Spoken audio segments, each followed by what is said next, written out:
Buyer beware. A family reached out to 11 Alive for help after they bought an emotional support dog from a breeder, but now they are in the midst of a difficult custody battle over her. This is a wild story. Latasha Givens has the warning for anyone signing a co-owner contract with a breeder. And Latasha, the family sharing their story exclusively with you? That's right, Sheba. The mother says her children showed immediate healing when Gracie came into their lives. She would even hover over the front door when they tried to wander away. But now that she's gone, this mother says they're struggling so much, their doctor had to recalibrate their medication to help them cope.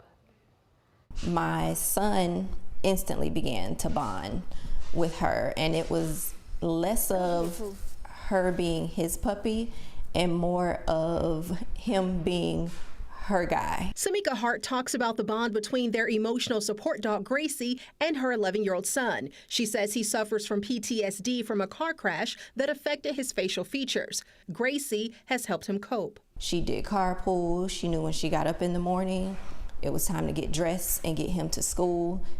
His routine was her routine. Hart says Gracie also helps her daughter, who was diagnosed with schizophrenia and depression. There was one time where she was experiencing an episode and Gracie would put her weight on her to make sure that she did not get up and get out of the bed to potentially harm herself. The family says the problem started when they went on vacation and left Gracie with the breeder, who's now refusing to give her back.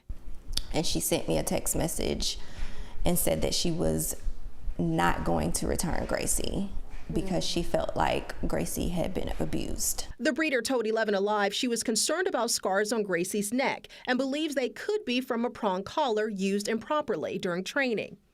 The Hart family says the marks are likely from Gracie's scratching due to ear infections and a skin disease. But because the family originally signed a co-owner contract with the breeder, allowing her to use Gracie to breed and appear in dog shows, they legally share ownership.